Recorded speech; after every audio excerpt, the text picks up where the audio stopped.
केंद्रामध्ये एनडीएचं सरकार आणि राज्यामध्ये आपल्याला महायुतीचं सरकार हे सातत्याने गतिमान पद्धतीने काम करतात। खरं तर ही दोनही नेते आणि त्यांच्याबरोबर असणारे महायुतीचे सर्वच्या सर्व नेते मंडळी एक विजन ठेवून सर्व ठिकाणी काम करतात। 2047ला विकसित भारत हा निर्माण करण्याच्या दिशेने आपल्याला पाऊल उचलायचं आहे। त्याचबरोबर विकसित महाराष्ट्र या दिशेने आपल्याला पावलं उचलायची आहे आणि त्याचबरोबर विकसित जळगाव हे सुद्धा तुम्हाला आम्हाला सर्वांना घडवायचं आहे।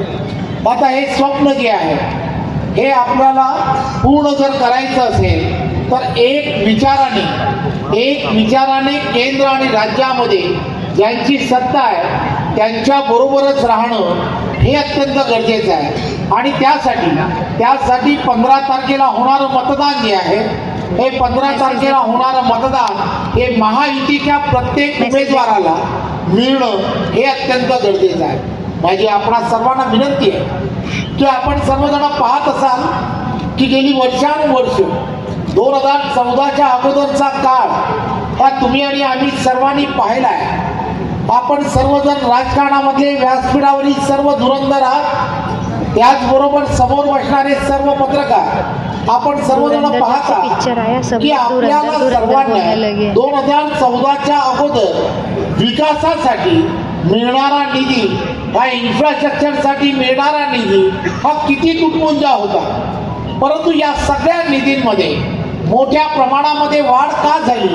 ही धोरणं जी आहे ही आदरणीय पंतप्रधान नरेंद्र मोदींनी 2014ला देशाचे पंतप्रधान झाले आणि त्यांनी एक घोषणा दिली की मैं न खाऊंगा और किसी को खाने नहीं दूंगा। त्या पद्धतीने एक देशाला एक वेगळ्या दिशेने नेण्याचं काम हे देशाच्या पंतप्रधानांनी केलं। त्यांनी नवीन पद्धतीने रिफॉर्म्स त्याला म्हणतात, वेगवेगळ्या पद्धतीचे रिफॉर्म्स तयार केले।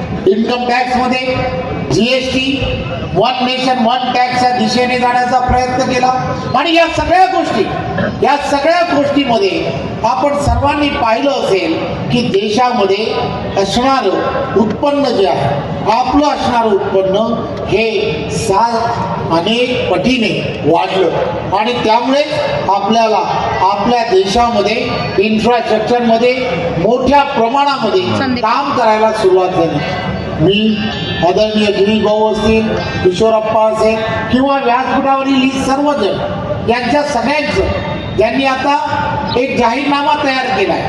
हा जाहीरनामा हा महायुतीचा जाहीरनामा हा नेहमीच 5 वर्षामध्ये आम्हाला काय करायचं आहे या दृष्टिकोनातून नेहमी काढला जातो, परंतु काँग्रेस असेल किंवा महाविकास आघाडी असेल यांनी जेव्हा जाहीरनामे काढले आणि त्यांना त्यांच्या सत्ता आल्यानंतर सुद्धा विचारलं गेलं तर ते असं म्हणतात की आमच्या जाहीरनाम्यामध्ये त्यावेळेला जे लिहिलं होतं ती सर्वच्या सर्व टायपिंग मिस्टेक असेल, ते कधीही दिलेल्या आश्वासनाला दिलेल्या वचनाला कधीही त्यांनी पाळली नाही, परंतु त्या उलट महायुतीने जे म्हटलं ते सर्वच्या सर्व पूर्ण करण्यासाठी महायुतीचे प्रत्येक कार्यकर्ते आणि प्रत्येक नेता हा त्यासाठी पूर्णच्या पूर्ण कटिबद्ध असतो।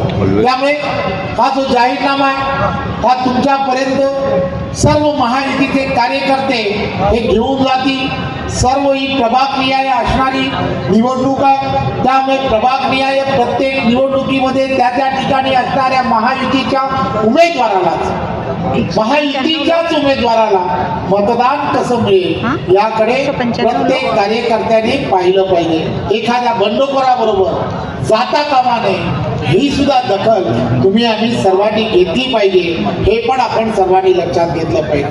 म्हणून मी आपल्या सर्वांना एवढंच सांगेन की 15 तारखेला होणारं मतदान आपण बूथवरती एवढ्या ताकदीने करा। 51% लढाई तुम्हाला आम्हाला सर्वांना त्या बूथवरती जिंकायची आहे। मिळणाऱ्या मतदानाच्या 50%पेक्षा जास्त मतदान महायुतीच्या त्या ठिकाणच्या असणाऱ्या